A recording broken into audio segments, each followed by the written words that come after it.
acaba de decir que tenía un compromiso en familia, ¿no? Ya ves.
Buenas tardes y bienvenidos al Estadio Santiago Bernabéu.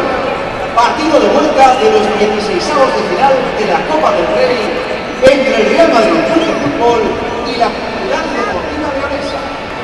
Un partido que será arbitrado por Mario Melero López, del Comité Andaluz, asistido en bandas por Manuel Ángel Torres Timiano y por José Luis Martínez Serrato, y por el cuarto árbitro Rubén Pérez Marín. Estas son las alineaciones de ambos equipos. Por la Cultural y Deportiva Leonesa, número 1, Leandro. Con el 2, Ángel. Número 3, Víctor. Con el 4, Iván González. Número 5, César Morgado. Con el 6, Cristóbal. Número 7, Jorge Ortiz. Con el 8, Gerard González. Número 9, Benja. Con el 10, Tony. Y con el número 11, Gallar. Suplentes, 13, Palazzi. Con el 12, Moreno. Número 14, Gianni.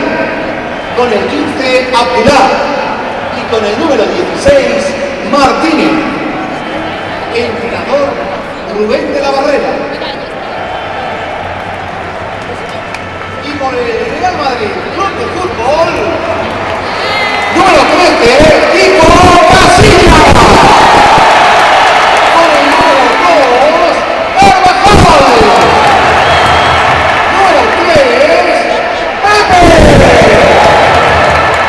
Con el 27, Álvaro Tejero. Número 6, Nacho. Con el 14, Casemiro. Número 26,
Santiago Bernabéu guardará un minuto de silencio en memoria de las víctimas del accidente aéreo sufrido por el club brasileño Chapecoense.